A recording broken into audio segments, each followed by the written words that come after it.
It's been a while since we've updated you guys on our top 24 tier list rankings for rookie drafts. We're going to be doing this from a super flex format. The combine's in the rearview mirror. We have pro days going on fast and furious right now. So much has changed since the last time that I did this video solo back in January. We got a lot to talk about. A lot has changed with this rookie draft scene. So I'm excited to get into it. Without further ado, let's hit the intro.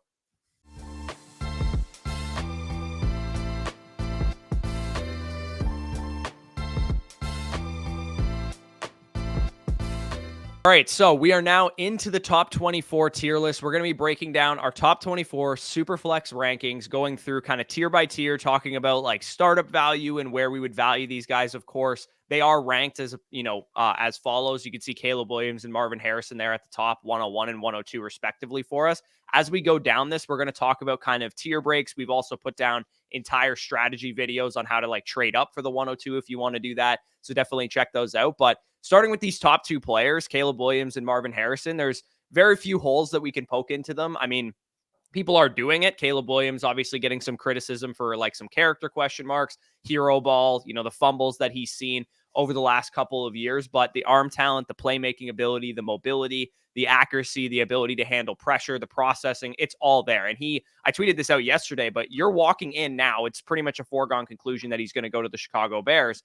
You're walking into a situation now where you have DJ Moore to throw to, you have Keenan Allen to throw to, you have Cole Kmet to throw to, you have DeAndre Swift, Roshan Johnson, and Khalil Herbert in the backfield. Pretty decent offensive line. I went back all the way, going back to like Cam Newton in 2011. Like there's not a lot of first overall pick quarterbacks that have had a great situation like this. Think about Bryce Young last year, Trevor Lawrence with Urban Meyer, Baker Mayfield went to an 0-16 Browns team. Like there's a lot of guys that don't get this type of insulation into a good situation like the Bears have, at least from like a weapons and protection standpoint. Some people have questions about the coaching, but Caleb Williams to me is the clear 101, a guy that I'm very, very comfortable spending that pick on. Yeah, and I share the same sentiment. He is my quarterback one. He is my 101 in super flex leagues, a guy that I'd be willing to take in the top 10 overall picks of startup drafts. If you guys are having startups, whether it's before the NFL draft, after the NFL draft, before the NFL draft, I would value the 101 as being a top 10 overall asset. Obviously, after the NFL draft, yet to be seen, but assuming, of course, he goes number one to the Chicago Bears, like you said, this is one of the best insulated spots for Caleb's value for the long term. You have the wide receivers on the outside that he has there with DJ Moore, now Keenan Allen coming in from the LA Chargers. You have an improving offensive line. You have a solid tight end option. And the reason why they're in this position is this is not a typical first overall picking type of team, because they got that first overall pick from the Carolina Panthers. Again, they were slated at 9th overall despite having inconsistent quarterback play from Justin Fields, him also missing time throughout the year. Like, this is a legit Bears team that as soon as they plug in Caleb, man, with the additions that they've made on offense, also having that 9th overall pick as well to potentially add to the offensive line, potentially even add another wide receiver, man. Like, I think this could be a sneaky playoff level team in the NFC going into Caleb's rookie season. And for that reason alone, like, Caleb has the type of expectation that we have for him in year one, gets this team to the playoffs. Like, we saw what that did for CJ Stroud's dynasty value, now him being a top 4, top 5 overall startup pick. Yeah, absolutely. And Marvin Harrison also valued as an elite asset for us. I talked about it yesterday way in depth. I did a tail to tape video on Marvin Harrison. Of course, we also dropped a film breakdown on our site, Flock Fantasy. And the link for that breakdown will be down in the description. But with Marvin Harrison, I mean, the strengths and weaknesses there's so many strengths. He's a prototypical X wide receiver. He's highly intelligent. He's a fluid athlete. He's big. He's strong. He's fast. Like, there's nothing really that I can poke holes into his game. He's one of the smartest receivers I've ever scouted. He's a route savant, obviously son of Hall of Fame wide receiver Marvin Harrison Sr. of the Indianapolis Colts. He's got an A+ production profile. Anybody that's poking holes into Marvin Harrison as the clear 102, in my opinion, is just finding reason to doubt this guy, because the only thing you can really poke holes on is, his contested catch rate fell a little bit this year. He had 6 drops this year, so his hands weren't quite as strong this year with Kyle McCord as they were with CJ Stroud, but those stats require context. Quarterback play factors into how good of a ball that you're getting on a contested catch. You need a back shoulder throw that's going to actually be catchable, as opposed to, what Kyle McCord was throwing out there for him this year, and he still made Kyle McCord look a lot better than he actually was. So with Marvin Harrison and Caleb Williams, if you guys lucked into the 101 and the 102, Yeah, it's enticing to trade down, get a haul for these guys, but I am very comfortable just if I need a quarterback, taking Caleb Williams 1-1. If I need a wide receiver 1-2, taking Marvin Harrison Jr. Do not overthink these guys. We talk about them from like a landing spot perspective all the time. With Marvin, I think he's going to one of three places: New England at 3, Arizona at 4, and the Chargers at 5. I think Arizona at 4 is the spot that I think makes the most sense. But if somebody's coming up for a quarterback, maybe he goes 5 to the Chargers. Either way, I don't care where he goes. He's going to be my 102. Spotless prospect, like you said. And again, he is my 102 as well. But the reason why he's in this tier with Caleb is, again, if you have the 101, we're always going to say the same thing. If you don't need a quarterback, exercise your opportunity to potentially trade for a Justin Jefferson, trade for a Jamar Chase, trade for a CeeDee Lamb. But if push came to shove, let's just say that 101 asset, you are unable to move down to the 102 plus. You are unable to move off of that for one of those established wide receivers. If you're in a point where you have 2 really good quarterbacks and 1 solid quarterback 3, I wouldn't be opposed to taking Marvin Harrison Jr. Again, assuming you exhausted all options to potentially either trade down or potentially trade it for another wide receiver, because I think Marvin Harrison Jr., the moment he walks into the NFL, will be a top 4 overall wide receiver in my Dynasty rankings. And given the age context, given the draft capital, given the prospect profile that he has, could very well be the consensus unanimous number 1 going into next year's startups. Wide receiver. Yeah, absolutely. These two guys are absolute studs. We've talked about them ad nauseum. We can probably move on to the next tier of prospects that we have here. And these guys are more in the like second, third, top 30-ish overall startup picks in a super flex league. Drake May could join that top tier if the Minnesota Vikings trade up for him, because it's a great system. Josh McCown coached him in high school. They throw over the middle a lot, and that's exactly what Drake May does well. Plus, of course, they have Justin Jefferson, Jordan Addison, TJ Hawkinson, all those guys. But for me right now, I think he sits firmly at the top of this tier as my 103. Then you also have Malik Neighbors and Jaden Daniels. With Drake May, again, people are really, really getting nitpicky with this dude, and I really don't understand it. I'm looking at a quarterback who at 20 years old absolutely obliterated college football, has prototypical size, 6'4", 215 pounds or 220 pounds like he weighed in at. He has unbelievable arm talent. He can make any throw on the field. He can layer his throws over a safety, behind a linebacker, whatever he needs to do, he can make that throw. And not a lot of college quarterbacks can. He has A+ mobility as well. People talk about it with Jaden Daniels, but they don't talk about it with Drake May. He was rushing for like 800 yards his sophomore year. He's a playmaker. He's a gunslinger, highest average depth of target of any quarterback in this class. All of that adds up to fantasy-friendly quarterback, especially when you throw in top 5, top 10 overall draft capital. Again, is there some weaknesses here? Sure. His internal clock under pressure needs a little bit of work. His footwork, people have talked about a lot, needs a little bit of work. Ball placement At times. as well as a result of that footwork. And he just makes some young quarterback mistakes sometimes. But he's a young quarterback. He's going to make mistakes at times. And whatever coach gets him into their locker room, and if it is Kevin O'Connell and the Minnesota Vikings, they're definitely going to do a great job of coaching him up. And if the Patriots stick and pick at 3 or the Commanders pick him, again, you have coaches in there that can coach up a young quarterback and turn him into an elite NFL player. Because in any other draft class, I mean, last year, if Drake May had came out, if he was eligible, he would have been my 101 in last year's draft class. Yeah. Yeah, absolutely. He would be the quarterback 1, the 101 last year. And I mean, people are talking about Drake May like, oh, he's got these problems in his tape. He's a little inconsistent, ball location at times. Like you said, being able to handle pressure in the pocket at times is a little bit spotty. But what people fail to contextualize with Drake May, and we're going to talk about the youngest quarterback in this class in a little bit, but Drake May is less than 22 years old. Drake May is the second youngest of the top quarterbacks in this class. Way younger than Jaden Daniels, way younger than Bo Nix, way younger than Michael Penix, and slightly younger than Caleb Williams. So when you're talking in the context of him making young quarterback mistakes, it's because the guy is a young quarterback. Like, what are we talking about here? We saw Trevor Lawrence in year 2 in the NFL make mistakes despite taking the Jaguars from the worst team in the league to a playoff team. Like, that's my comp for him. Trevor Lawrence, at times, obviously the ball location a little bit spotty, but the natural physical gifts, the arm talent, the mobility, all on display. And like you said, from a talent standpoint, man, like, people may think this is a hot take, but I'm going to put it out there, and you are of the same belief, I know for a fact. Drake May is so much closer to Caleb Williams than any other quarterback is to Drake May in this class. And I've seen people have other quarterbacks ranked above Drake May, like the quarterback list in this tier. The reason why he's not in that tier with Caleb, with Marvin Harrison, is due to the market value at this current point. A lot of people lower on him. I feel like you can get the value for Drake May, and you don't have to take him over Caleb or Marvin Harrison. But I mean, like you said, he goes to Minnesota at third overall, hypothetically. He gets that draft capital. He is a mid-second round pick according to the market, man. I'm considering him in that first tier.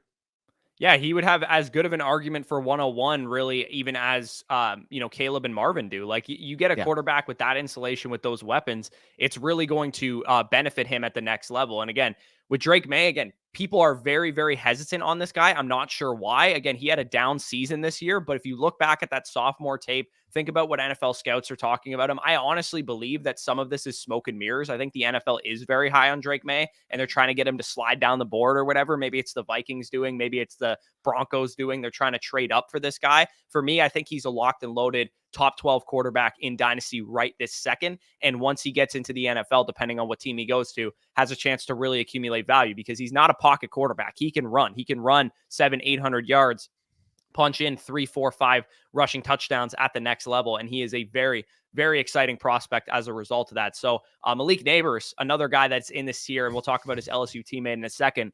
Malik Neighbors, people are really excited about right now. Specifically today, he's the talk of Twitter about, how he's potentially going to go off the board ahead of Marvin Harrison, whatever that case may be. Marvin, to me, is a better, more complete prospect. But with Malik Neighbors, you get an element of explosiveness that I don't think Marvin quite has. The elite agility, the physicality, the yards after catch numbers. That's Marvin Harris. That's not Marvin Harrison's game. It's Malik Neighbors' game. And he's a good route runner as well. He has a very good profile. Should have won the Biletnikoff Award this year, in my opinion. Malik Neighbors had a better season even than Marvin Harrison did. There's some concerns there with contested catches, some drops. I think his route running needs a little bit of refining as well. But I mean, this dude won't even be 21 on draft night. Again, we talked about it with Drake May in comparison to like Jaden Daniels. Like, think of how good Drake May would be at Bo Nix's age, dominating college football. Think about how good Malik Neighbors would be at, the age of some of these wide receivers like an Xavier Legette, 23 years old, dominating college football. Malik Neighbors was 19 years old, competing for targets with Kayshon Boutte and other wide receivers last year or 2 years ago in 2022. And then this year, once he was the number one guy, still competing for targets with Brian Thomas Jr., absolutely dominating college football at 20 years old, leading the country in yards per route run, leading the country in PPR points per game, which is obviously what we're solving for here, leading the country in PFF receiving grade. He was unbelievable in 2023, and I believe he's a very good consolation prize at wide receiver. Yeah, absolutely. And it's funny that we're talking about him as a consolation prize, considering that this guy would literally have been the best wide receiver, like you mentioned, in the class of last year, would have been one of the best wide receivers I have personally scouted. With Malik Neighbors, like you mentioned, with Marvin Harrison Jr. and Malik Neighbors, they both have clear-cut, in my opinion, top 5 overall wide receiver in the NFL ceilings. The reason why Marvin is a slight tier above is I do think, given the size, given the nuance to his game at this point, he has a higher floor than what Malik Neighbors represents. But Malik Neighbors, to me, is a Brandon Ayuk clone. Like you said, he will get that adequate draft capital going in the top 5 to 7 overall picks of the NFL draft. And no matter where he goes, man, like you said, if Marvin Harrison Jr. is, a 96 on the scale, which I have him currently graded, Malik Neighbors is a 91. Like we're talking about rarefied air. We're talking about the Jamar Chases, the Devontae Smiths, that level of tier prospect that Malik Neighbors is within. Yeah, which is why this class is very good. And if you have a lot of top 5 picks in this class, you're probably very happy about that right now because there's a reason that we're valuing these guys as top 30 assets. And Jaden Daniels is the final guy of this tier. Admittedly, I'm a little bit lower on Jaden Daniels, but I'm not so low on him to the point that I can't admit what the upside is, especially from a fantasy perspective. Because when I watch Jaden Daniels' film, he is an electric runner, one of the best we've seen since Lamar Jackson. He is a playmaker. He has very good decision-making for one of these archetypes of quarterbacks. He has a good deep ball. We saw that on display with Malik Neighbors and Brian Thomas all year long, and it sounds like he has really good intangibles as well. The problem I have with Jaden Daniels is that his eye discipline gets away from him. He's more of a run-first, pass-second quarterback. Middle of the field his ball issues. Placement and his slender frame give me a little bit of concerns, and I think he has kind of an average arm. I don't think his arm talent is very strong. He throws a good deep ball, but layering a throw over a linebacker between a safety and cover 2 coverage. Like, I'm going to take Caleb Williams and Drake May every day of the week over Jaden Daniels in that area.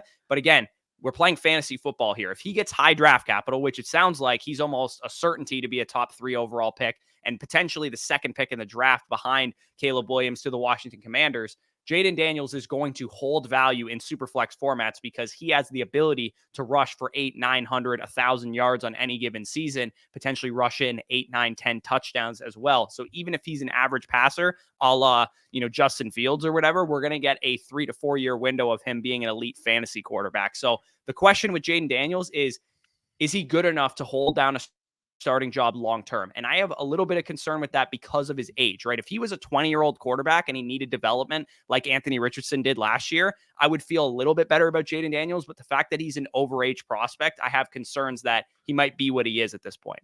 Yeah, and I agree with the issues that you mentioned with Jaden Daniels. Another one that you didn't mention is his ability to work over the middle of the field. Constant times. He has his progression. He has the wide receiver crossing wide open across the middle of the field, but he had already made that decision mentally to be able to tuck in and run. And kudos to him, man. You're the most athletic player on the field. You can create these 60, 70, 80-yard splash runs. Like in college, that's going to work because, like I said, the amount of speed that this guy possesses at the quarterback position, like he's going to enter the NFL as a top 3 to 5 rusher at the position. But the problem, of course, NFL speed. Can he really adjust to that when he can't just tuck it and run every play? Can he work the middle of the field? Those are the biggest issues. And that's why I have him at 105. I recognize that the market is going to be above where we have him. In a lot of leagues, he's going to go off. Maybe even as the 101. Like I've seen people tout him as the quarterback one because of the fantasy appeal, or at minimum, he's going to be in the 102, 103, 104 range. I'm a little bit more pessimistic. Like you said, we saw what happened with Justin Fields not being able to progress his game. Well, guess what?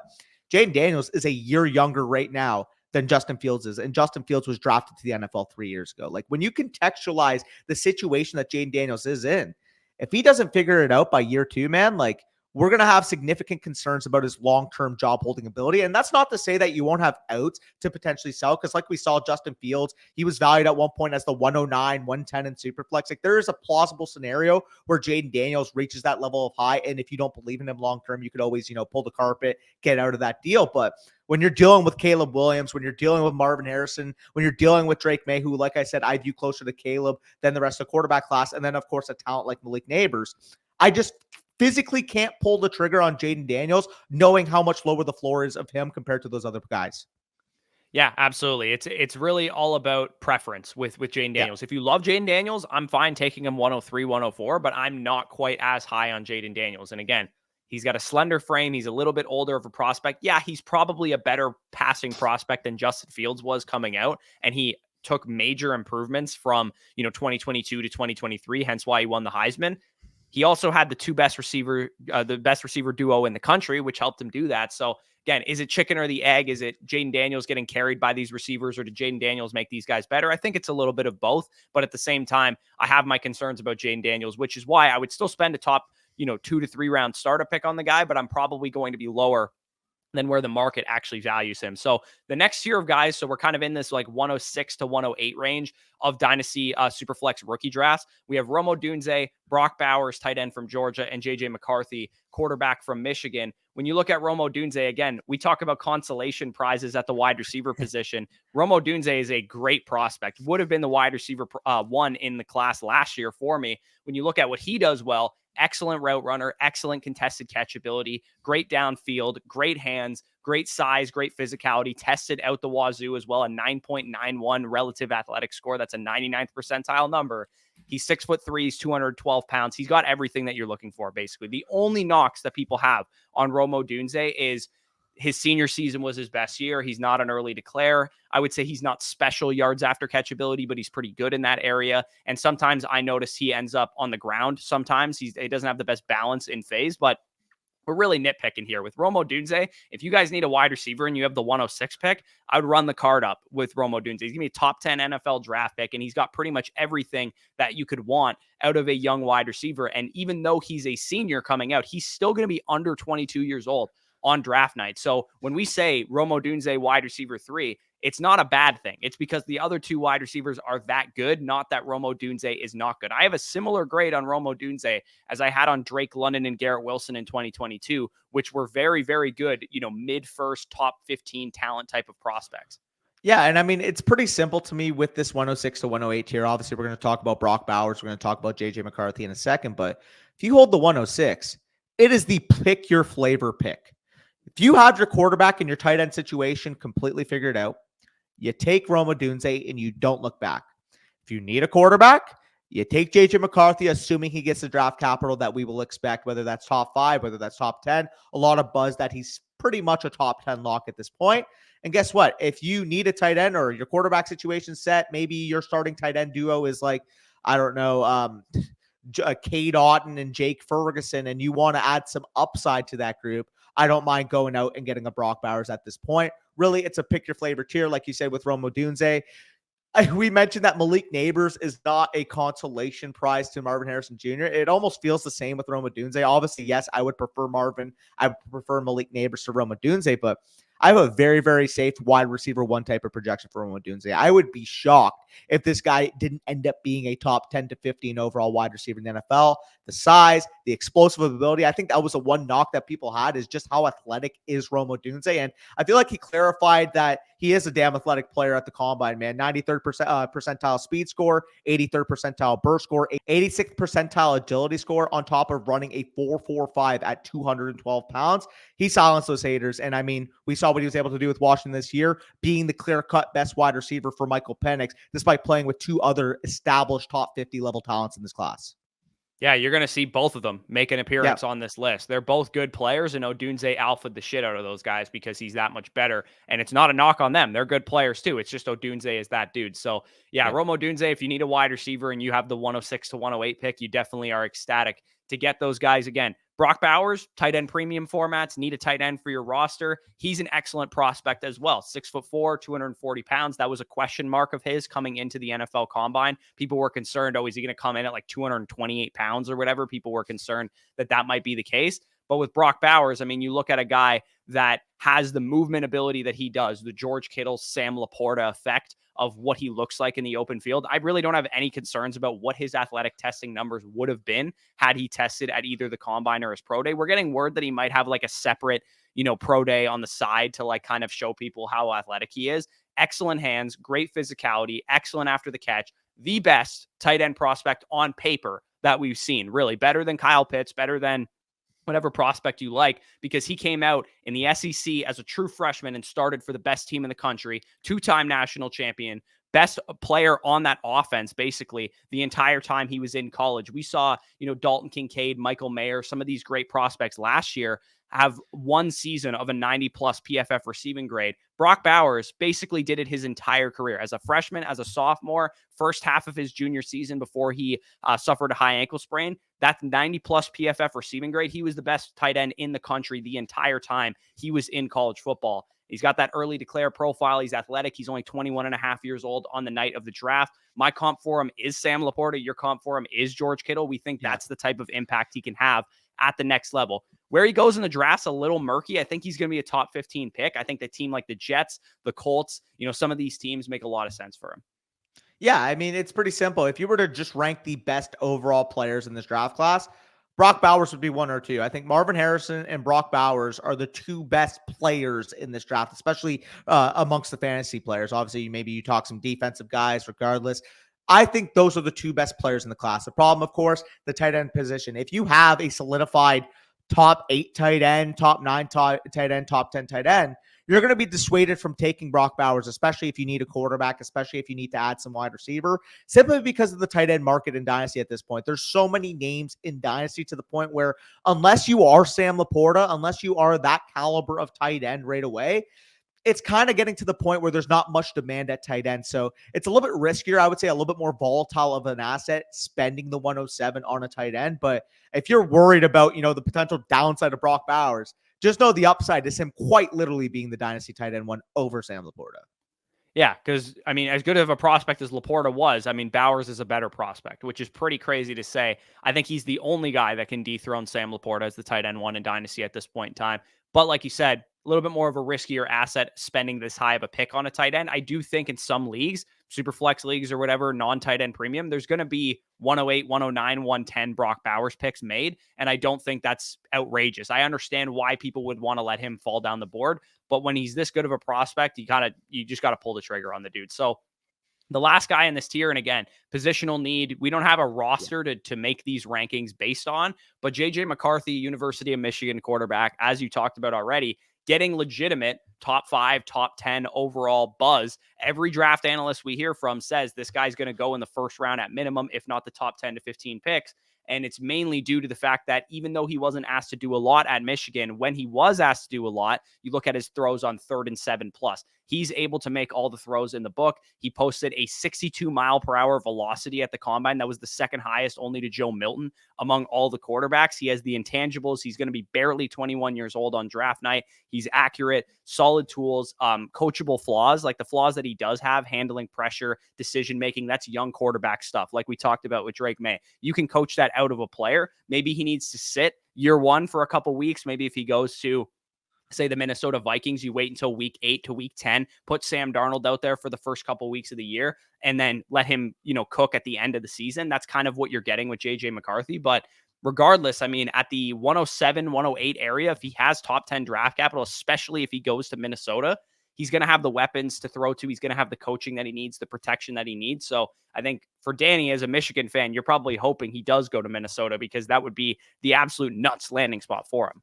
Yeah, Minnesota would clearly be the nuts. And again, given the buzz that we're hearing, this guy basically seems like he's going to be a lock top 10 pick. And out of the options he can go, maybe I doubt he would go in the top 3 over any of the top 3 quarterbacks that we've seen basically getting the buzz there at 1, 2, 3. So I don't think Washington, I don't think the Patriots are in the cards. But outside of those teams, I mean, we're talking about the Minnesota Vikings.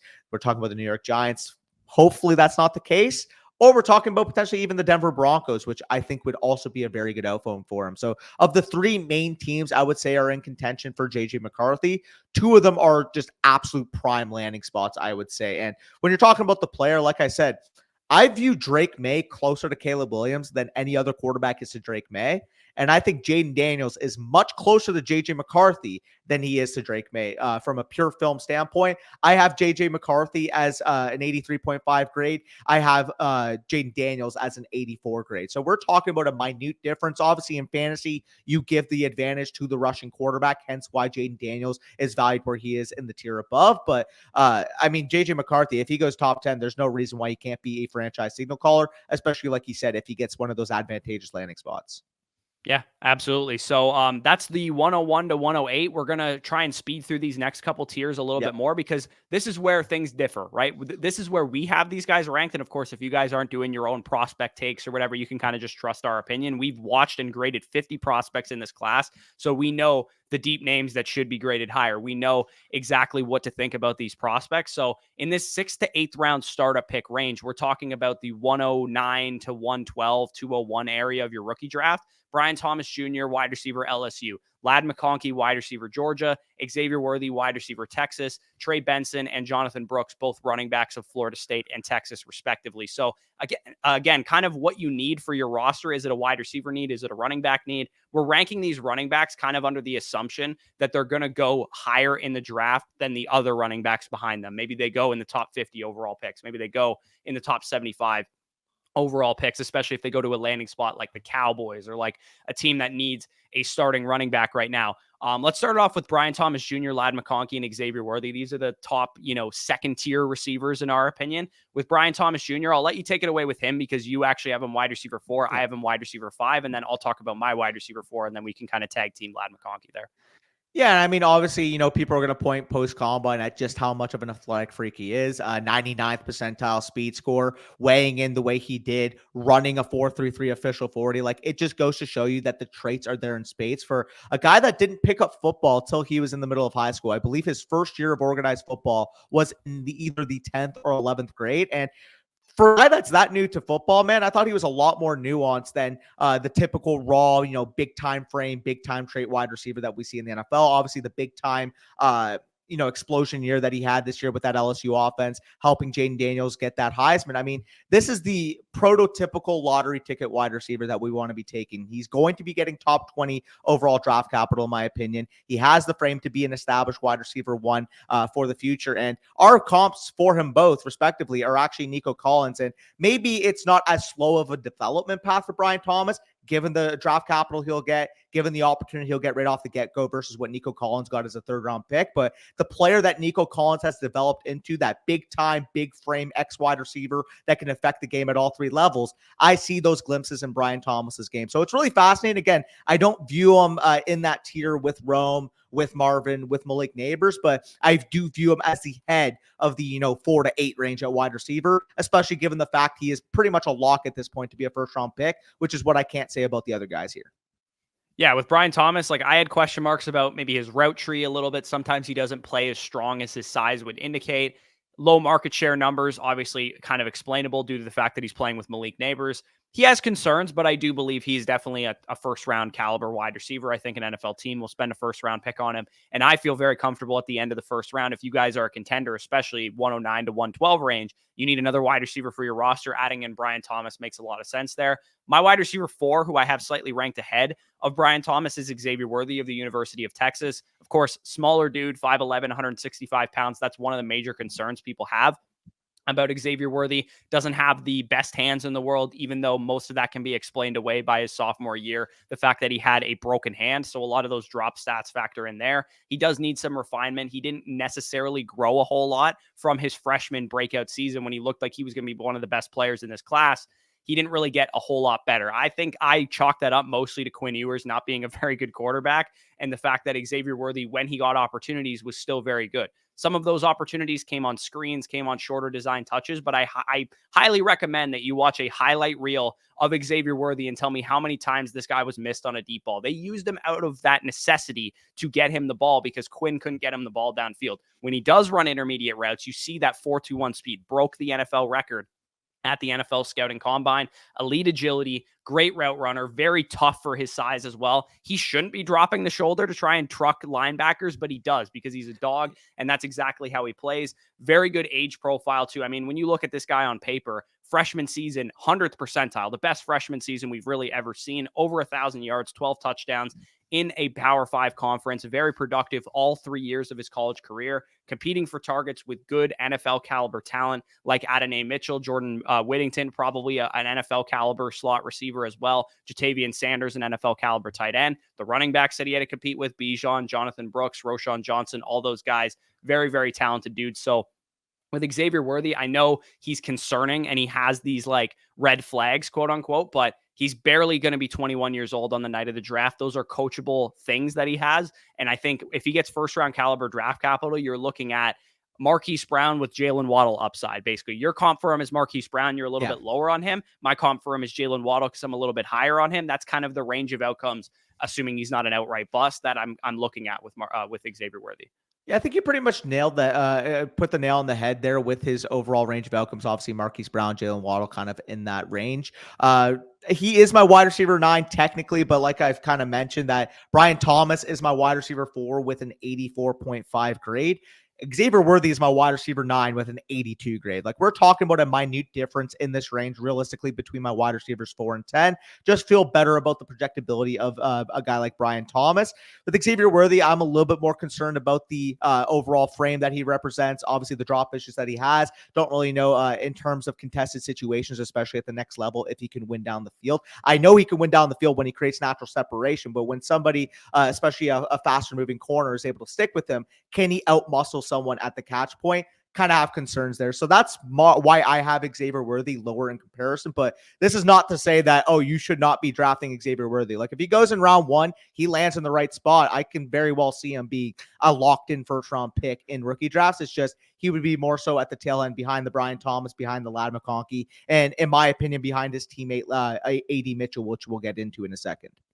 Yeah, the way I look at him is like he's kind of Jordan Addison, but more athletic. It's like you got to utilize him in a way that he's not going to see X wide receiver press man coverage on the outside, because you're right, it is a weakness of his game. But if you move him off the line of scrimmage as a Z receiver, you put him in the slot sometimes, run him on deep crossers, slants, design touches, and let him get deep down the field, he can be a very productive receiver. So he is a little bit more landing spot dependent, but I still feel very, very good about what Xavier Worthy represents. If I'm going to bet on a slender receiver to achieve what he's capable of achieving, I want him to be a very young player, very productive all 3 years of his college career, and have the upside and the speed to dictate that he can basically everybody defensive coordinator wise that plays against Xavier Worthy is going to be very cognizant of where he is on the field because he's that fast and that explosive. So I mean, the other guy that we have in this tier is Ladd McConkey, who's, 6 foot, 185-pound wide receiver. People get lazy with him and want to compare him to like Hunter Renfrow or whatever. We have him as, former Seahawks receivers, Golden Tate for me, Doug Baldwin for you.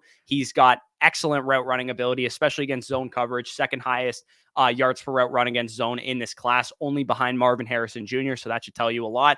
Elite speed too, 4.39 at the combine, 68th percentile speed score, 8.45 relative athletic score. He had a great agility time at his pro day as well, like 95th percentile agility score. He's got very good yards after catch elusiveness as well. You get the ball in this guy's hands and watch him work. Reliable hands, very tough player. The only real weaknesses I saw with Ladd McConkey's game were, sometimes he can get manhandled against press coverage, but again, you're going to deploy him as like a Z receiver, as a slot receiver at times. You're not going to put him at X and expect him to win against press coverage very often. And he did have, underwhelming production, right? At the University of Georgia, it was Brock Bowers and everybody else. Adonai Mitchell, George Pickens, guys that have played in that system, not necessarily going to have the most pristine prospect profiles from a production standpoint. But when Ladd McConkey was on the field, he also dealt with injuries as well. You saw him produce high-level efficiency metrics, yards per route run in his career, 2.54. That's fifth best in the class, despite never having that blow-up season, big-time production. I think that would have been this year if he wasn't dealing with injury.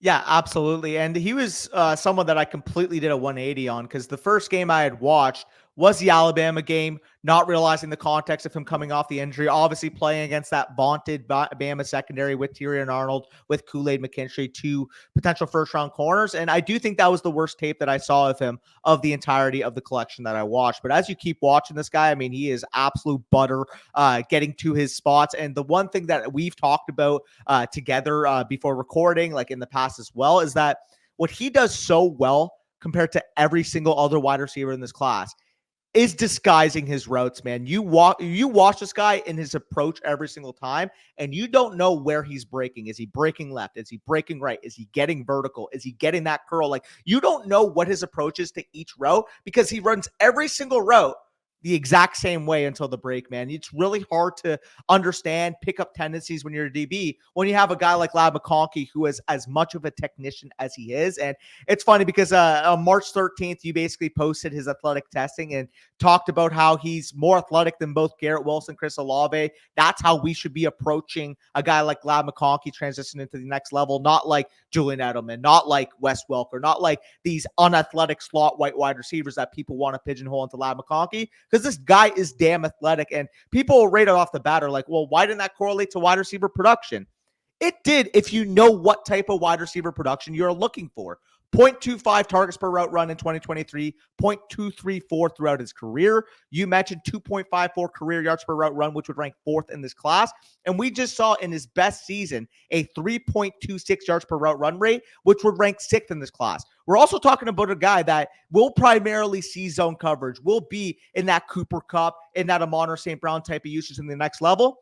Oh, by the way, he just had a 4.16 yards per route run against zone, which is the second in the class. So the primary coverage that he will be facing in the next level, well, guess what? He was the second best wide receiver at beating it in this class, only behind Malik Neighbors. If you are overthinking Ladd McConkey, don't be. He's going to be a top 50 overall pick. He's going to probably go into a landing spot that needs immediate production. And you talked about Amon St. Brown, but if there's one wide receiver that can ascend in this class based off this current market expectation, I really do think it's Ladd McConkey. I think he has that type of ceiling. Your comp obviously being Golden Tate, my comp being Doug Baldwin, two pretty damn good fantasy wide receivers back in their heyday. Yeah, it's like we're playing fantasy here. It's like, would Keon Coleman or Xavier Legette or Adonai Mitchell maybe have a real-life NFL ceiling that's higher than Ladd McConkey's? Potentially, because they're big outside X wide receivers. But Ladd McConkey, I look at him and I just see PPR superstar. You know what I mean? Like, we're fantasy players. We care about the PPR upside of these wide receivers. And Ladd McConkey getting open against zone coverage as much as he does, which, by the way, like 85% of coverage in the NFL is zone coverage. Ladd McConkey is going to absolutely eat over the middle of the field, underneath routes, whatever he needs to do. So I mean, I wouldn't be shocked if this guy has multiple 10 catch games his rookie season, because that's just the type of player that he is. So let's speed along here to the rest of the guys in this tier. We have Trey Benson and Jonathan Brooks. Trey Benson and Jonathan Brooks, in our opinion, the two best running backs in this class. Trey Benson gets the slight lean for us because Jonathan Brooks is coming off of the ACL tear at the University of Texas. With Benson, you get a physical, elusive running back. He actually broke the record for elusiveness rating in 2022 with 226.6. So basically, this guy's a creative running back. You get the ball in his hands, he can go through you, he can go around you, he can run past you, obviously, with that 4.39 40-yard dash time. 4.53 yards after contact per attempt. That it was the best number in this class. 91.4 PFF rushing grade. That was fifth best in this class. 22 miles per hour top speed in game as well. He has a little bit of concerns when it comes to like discipline and, you know, rushing inside the structure of the play. Some people have comped him to like a Miles Sanders as a result of that. For me, I think that's a coachable thing. He's still a young player. He's still under 22 years old. My comp for him actually was Zach Charbonnet. Your comp for him was Josh Jacobs. We would love to see him actually replace Josh Jacobs in Las Vegas. That would definitely be a great landing spot for him.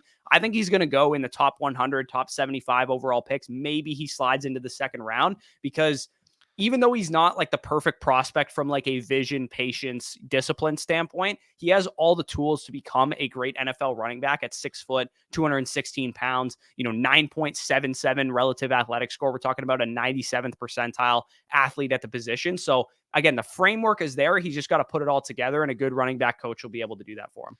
Yeah, absolutely. I think you hit the nail on the head when it comes to Trey Benson. I mentioned Josh Jacobs is my comp for him from an elusiveness standpoint, from a making people miss type of standpoint, from a physical contact runner type of standpoint. But we're talking about a guy that plays like Josh Jacobs in the open field with Jonathan Taylor level measurables, 216 pounds, sub 440. Like, we're talking about a guy that has special upside in the right spot if the intangible part of his game can get up to speed. And again, that's going to be the biggest knock for a lot of people. Is he a DeAndre Swift all over again, where obviously the traits will outweigh the mental cerebral factor of playing running back? And as a result, we've kind of seen DeAndre Swift's fantasy appeal stagnate. That's the risk with Trey Benson. But ultimately, if he goes in the top 50, still a younger player, not even 22 years old yet, I really do think that cerebral game is the biggest question mark. The physical traits are all there in space for him. Yeah, we usually talk about with quarterbacks, right? Usually it's like, okay, is the mental side going to catch up to the talent? Trey Benson's the rare running back where you kind of need to see that a little bit. He also like didn't play a whole lot his first 2 years in college football because he tore his ACL his freshman year at Oregon too. So he didn't get a whole lot of experience. So even though he's a senior coming out, he actually only played really like 2 years at Florida State. And in both years, he had a lot of great moments, a lot of great plays. With Jonathan Brooks, he's definitely the more refined runner of the two, even though, and he's actually younger than Trey Benson at 20.8 years old. If it wasn't for the ACL tear, I think he would be comfortably my RB1 in this class, because he's also a better receiving threat than what Trey Benson represents. He's got natural instincts as a ball carrier. Very productive at the University of Texas through like 10 games. He was like leading the country in terms of overall yardage, pass protection. Very good in that area. Creative as hell too. Can go through you, can go around you, can run past you. We obviously don't have any testing numbers because he tore his ACL. We don't know how athletic he can be, but he did actually come in at 216 pounds, which is a little heavier than people thought. Maybe he played closer to 210, 205, 208, something like that. But my comp for him, your comp for him, everybody's comp for him, it seems like, is Aaron Jones. He looks a lot like Aaron Jones when he runs the ball, when he catches the ball, and he's other than the ACL tear, he's a very crystal clear projection. Yeah, no, I completely agree. The ACL tear obviously is the biggest bugaboo in terms of his draft capital, in terms of immediate appeal.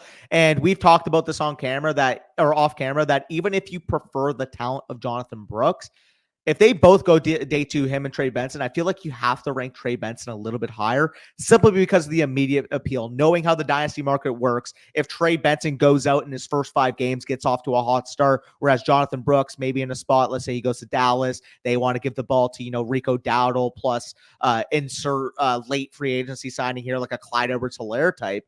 I really could see him potentially being a guy that comes on down the stretch, week 8, week 9, week 10, rather than, of course, like I said, with Trey Benson, potentially getting the workload right away. So that's a real risk with Jonathan Brooks, is that maybe his immediate value, his immediate return on investment isn't going to be quite there to a Trey Benson, assuming they both get similar draft capital. But the upside, of course, is when he is fully healthy, when he is fully comfortable on that knee, you mentioned he has the best tape in this class. I really do believe that's the case.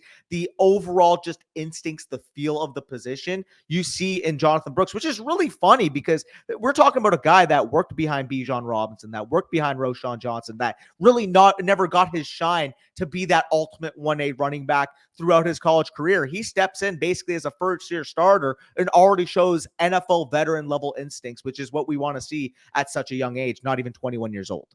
Yeah, exactly. It's really rare that you see a young running back not make young running back mistakes, and that's kind of what Jonathan Brooks represents, which is why I think he would be far and away the best running back in this class had he not torn his ACL and was able to test and all that kind of stuff. He might be legitimately a threat to be a top 50 NFL draft pick, and I still think he could be. It's just the injury kind of throws a wrench into that. We could be looking at a guy that has a little bit more shaky market value midway through his rookie season. But by the end of his rookie season, I wouldn't be shocked if we're like, yeah, Jonathan Brooks is a top 8 dynasty running back. Like, and it wouldn't even shock me whatsoever. So we can move on to the next tier of guys. I'm going to rapid fire these dudes. And then if you want to talk about anybody in specific, we can talk about that. So Adonai Mitchell, the reason we have him a little bit lower than the other wide receivers, at least me specifically, because I think you have him kind of on par with the rest of the wide receivers.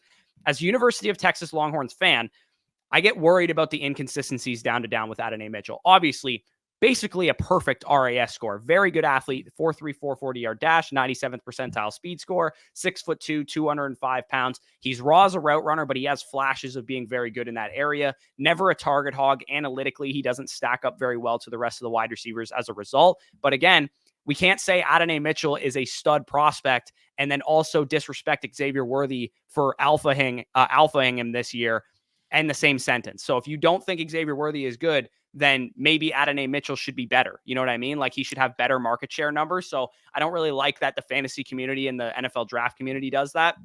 Xavier Legette, we talk about a freakish DK Metcalf level projection, 4.39 40-yard dash, 6'1", 227 pounds, excellent film this year, outstanding game against Georgia, outstanding game against Florida. He has all the tools to be a number one wide receiver. He has the route running chops that you see from smaller receivers at the size and the athleticism profile of an AJ Brown, of a Deebo Samuel, of a DK Metcalf. With Troy Franklin, I wish he would have tested a lot better, but he is very, very good analytically when you stack him up. Productive every single year of his college career, got better every statistical category of his college career. Just wish he would have tested a little bit better. Wish he would have looked a little bit more fluid, a little bit more natural on the field drills at the combine. So that's the concern I think NFL teams will have and potentially might affect his draft capital, might affect him going into the mid-second round, late second round area. Let's talk about those 3 wide receivers. Any of those guys stick out to you? And then we'll talk about Wright and Coleman. So I quickly will talk about the first 2 in relation because I feel like for opposite reasons, kind of like I like both. I mean, like not really opposite reasons. Obviously, big wide receivers tested extremely well, but more so the sentiment on how they've kind of risen in the fantasy community. Obviously, AD Mitchell getting a lot of the buzz, big name school, tests the way he does. With AD Mitchell, the biggest question mark you have is the George Pickens factor. I feel like your comp for him is George Pickens pretty much, and obviously he tested as a more athletic version of George Pickens, where you watch this guy play and on some reps, like Brett Coleman got flamed for this, and I don't know necessarily why. Like, I understand if people want to say, oh, you shouldn't be making this comp because this pro wide receiver is just so much better in the yards after catch game. But in terms of the way he runs his routes, in terms of the swagger that he brings to the position, his best reps really do remind me of CeeDee Lamb. And again, that is not to say his full game is, oh, he is like CeeDee Lamb at his highest points. Obviously, CeeDee Lamb, what he does as a complete wide receiver, especially after the catch, Adonai Mitchell isn't quite at that level, but in terms of the releases, in terms of the footwork, in terms of the fluidity, being able to move at that size, he does show that type of signs that he could be a CeeDee Lamb type of player at his top peak potential, which is a really big range of outcomes. Because if you're talking about one of the best wide receivers in the NFL, showing glimpses of that, and on the next play just completely being a non-factor, like, he is so frustrating in that aspect. Like, if you have that level of talent, if you can flash that level of ability on certain plays, why don't you do it so often? But what I can say about Adonai Mitchell is that when the game was on the line and the ball needed to get into his hands, he always seemed to make plays. Even at Georgia, he did it for you guys routinely. Alabama, playoff game. Like, when you guys needed a play, when Georgia needed a play, AD Mitchell was up there and stepping up to make that play. And I honestly feel like there could be a little bit of a motivating factor where like, oh, I don't have to try throughout the game because by the end of the game, if they need me in clutch situations, I know I can be that type of player. But do you really want a wide receiver with that mindset? That's what I keep struggling with AD Mitchell. I want to rank him up there with Brian Thomas, up there with, even upwards of Rome Odunze, because I really do think at his ceiling potential, he is a locked-in top 5 wide receiver in this class. For now, of course, he's my wide receiver 6, but man, the high end is so high end that I don't mind people for having him higher. With Xavier Legette, it's kind of the other factor where I see people say he's wide receiver 13, he's wide receiver 15 in this class because he doesn't have the production profile that people would necessarily want, not producing until this year. But there's a lot of context behind his profile. Came in as a quarterback out of high school. Obviously, COVID affecting him. Obviously, upper class seniors really getting that opportunity. Jalen Brooks getting drafted or going to the Dallas Cowboys. Juice Wells being a big time prospect going into this past year. He never really got the opportunity to step up, and obviously COVID being a raw player didn't do him favors. When he got the opportunity this year, like you said, the tape does not lie, man. This guy makes plays all 3 levels of the field, shows the fluidity we want to see from a potential number 1 wide receiver in the future, breaks off his routes much more refined than I could have expected from an apparently, big athletic raw receiver coming into the tape. If you guys like DK Metcalf, you guys need to have Xavier Legette high in your rankings is basically where I've come to. Yeah, because he is much more fluid, much more agile than even Metcalf was coming out of Ole Miss. So again, we're trying to explain away the prospect profile, which is maybe a dangerous game that we're playing. There was also some family issues that I saw Brett Coleman talk about as well on Twitter that we're factoring in potentially. But again, I'm just grading the player that I saw on the field in 2023. And if you told me he was a junior and 20 years old, I would probably say he's a top 3 receiver in this class. But of course, that's not the case, which is why we have to downgrade him and talk about why was he not productive the first 4 years of his college career, which is kind of what we're doing here. But again, you're watching the player on the field, which is the one that's going to be there on Sundays. He has a chance to be one of the best receivers coming from this class. And then again, with Franklin, he's also kind of AD Mitchell frustrating because you love the profile, but you don't love some of the inconsistencies in his games, either ball tracking ability, some of the drops that looked like almost unprepared for the NFL scouting combine, which kind of seems like a red flag. My comp for him is Jameson Williams, who was also similar as a prospect. I kind of had like mental, toughness question marks, but at least with Franklin, he's not coming into the NFL with a torn ACL like Jameson Williams was coming into it. So I think he's a slightly better prospect from that standpoint. Jalen Wright and Keon Coleman, completely different types of players. Jalen Wright, of course, kind of like the slightly worse version of Trey Benson, a little bit younger running back, freakish athleticism as we saw. But again, very raw, doesn't necessarily know how to run the football like a pro level running back would. It's a different scheme there in Tennessee as well. Every play, it seems like it's Joe Milton trying to chuck it deep, Jalen Wright rushing off a 50-yard touchdown. Like that's the scheme that we're dealing with here. It's light boxes that you're dealing with. You're not running a pro style offense like say Trey Benson was or Jonathan Brooks was. So that's the challenging thing with Jalen Wright. It's like you're projecting this raw athletic running back to be a pro level projection, which sometimes gets us into trouble. So with Jalen Wright, again, mid-second round, early to mid-second round is where I'm willing to take that risk. But even if he gets great draft capital, it'd be hard to put him into the back end first, early second round area. Keon Coleman didn't test well from a speed standpoint, right? Ran 4.61, but on film, he's very physical. He's very tough. He was productive at 2 schools. He alphaed Jaden Reed at Michigan State his final year, which is difficult to do, knowing that Jaden Reed obviously translated to the next level. Keon Coleman tested well in every other aspect aside from speed. And when you watched him on film, you knew he didn't have 4.4 speed when he got the ball in his hands, but he's good after the catch. He's physical. He's tough. He has excellent hands, great at the catch point. So again, those 2 guys, Jalen Wright and Keon Coleman, I feel very good about them. I really like those players, and a lot of people are lower on them than me, but I still want to get them in the early to mid second round as opposed to like the late first round area, like maybe some people would take them. Yeah, I'm on the same page there. Obviously, with Franklin, like you said, a little bit of schematic issues as well. The ball tracking really was evident on film watching him. When he was designed deep shots, he didn't necessarily show that type of fluidity that you want to see, being able to track the ball down. On top of that, like you said, in the combine, ending up running the, what's it called? The gauntlet drill? Yeah, the gauntlet drill. He's wavering all over the place, not staying on the line of scrimmage. Again, it almost looked like he was just unprepared. Yeah, no, it definitely did, and apparently there's rumors like, oh, he was dealing with the flu or whatever. Like, well, guess what? After his pro day, he would have ran the 40 once he weighed in at 184. So I don't know how much stock I put into that. Jalen Wright, like you said, the intangibles aren't quite there yet, but any type of desirable trait you want from a running back, he has in spades. A guy that we consider a top 4 running back in this class. And then Keon Coleman, like you said, didn't test out of the wazoo from a speed standpoint, but everything else from a verticality standpoint, from a burst standpoint, like he checked the boxes across except for that one that says 40-yard dash. And if that wants to make him drop in your rookie drafts because people are seeing that 4.61, I will take the scooping value. But like you said, somebody I more so want at the 204, 205, rather than maybe if he gets pushed up to the 112 if he gets a good landing spot.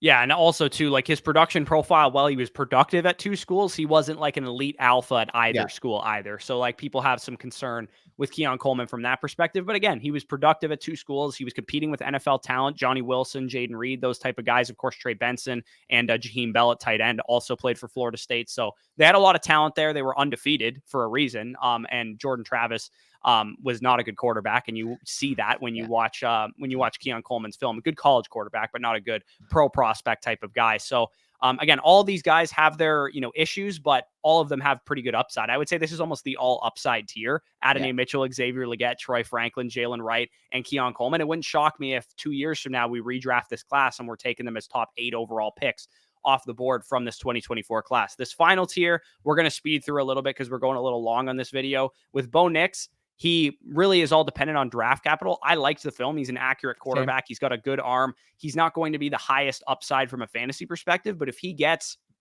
top 25 draft capital or even top 50 draft capital, he's going to factor into this mid to late second round area. If he goes in the first round, he's probably going to be more so like an early second round, maybe in a late first round pick. Jalen McMillan and Jalen Polk, both those Washington wide receivers, do different things. Jalen McMillan, Jackson Smith and Jigba kind of archetype. Jalen Polk, more of a Rashee Rice. So with McMillan, you're getting a potential slot projection, a guy that can work over the middle of the field, short to intermediate. With Jalen Polk, he's more of a yards after catch guy, more of a physical, slot kind of X receiver as well. So with Jalen Polk and with Jalen McMillan, both of those guys I view as very clean projections. Both of them I think will be second round NFL draft picks, translate to the next level at a good level, but they don't have the ceiling that Keon Coleman, Troy Franklin, Xavier Legette, and Adonai Mitchell have quite for fantasy. But if they land in good spots, if Jalen Polk goes to the Bengals after they trade T. Higgins away and he replaces Tyler Boyd, I think we're going to feel very comfortable with Jalen Polk at that time. Audric Estime and Blake Corum, they have their question marks, but I think both of these guys know how to play the running back position at a high level. So if they're mid to late running backs in the second round, you're going to feel very good about that. I mean, if we drop the athletic measurables of Jalen Wright into Audric Estime, he might be the best running back prospect this class has ever seen, and by a long shot. So with Audric Estime, I know he ran in the 4.7s, and that's not great, but he had good 10-yard split times. He had good 20-yard split times. So he has good bursts. He just doesn't have good long speed, which is something that is not really all that important at running back anyway. Yeah, he's never probably going to break off an 80-yard touchdown, but he's a consistent down-to-down runner. He's very young still, one of the highest graded runners in this class. Blake Corum, of course, has the PFF record for rushing grade in 2022, down season this year coming off of the knee injury, but definitely an exciting prospect nonetheless. And then Marshawn Lloyd, again, if Trey Benson's the best raw running back in this class and Jalen Wright's the second best raw running back in this class, Marshawn Lloyd is the third best raw running back in this class. They're all really good athletes, good size, good physicality, good through contact, good elusiveness, but all three of them need running back coaching at the NFL level. Yeah, for sure. And it's funny, like you mentioned with, I'm just going to touch upon Estime real quick first, because you said the overall 40, obviously 4.71, not what you want to see typically at the running back position. The 4.6 or under mark is where you want to be. So him running 4.71, not ideal. But like you said, that doesn't show up on film to me. And Nick Pentecoff, our friend, actually tweeted this stat out that despite running a 4.71 40-yard dash at the combine, Audric Estime had 38 runs of 10 plus yards, which ranked third in this class. Like, we're talking about a consistent splash runner. And like you said, NFL explosiveness, like obviously you want, from a desirable complete upside standpoint, the guys like Saquon, like Christian McCaffrey, where, oh my God, on this carry, they broke off a 70, 80 yard touchdown. But even the best running backs in the league, that happens maybe a few times a year, 3 to 5 times a year. What you really want on a consistent down-to-down basis is the guy that can take 3 yards and turn it into an 11-yard run. The guy that can take 6 yards and turn it into a 14-yard run, which we saw in spades with Audric Estime. The one that really stood out to me was against a top 3 level Ohio State defense. This guy was the best player on the field, both offense and defense. We're talking about a guy that consistently on a down-to-down basis, running between the tackles, picking the right hole, exploding up the field. Like, he was just such a good decision maker, such an instinctual runner, and obviously to boot, having the physicality that he does, the frame that he does. Like, we're talking about maybe the next David Montgomery, which while David Montgomery hasn't had a top 5, top 6 overall fantasy season, we've seen this guy legitimately be a top 8 overall, top 10 overall fantasy running back on a year-to-year basis. Now, has he peaked from a dynasty, market ceiling standpoint?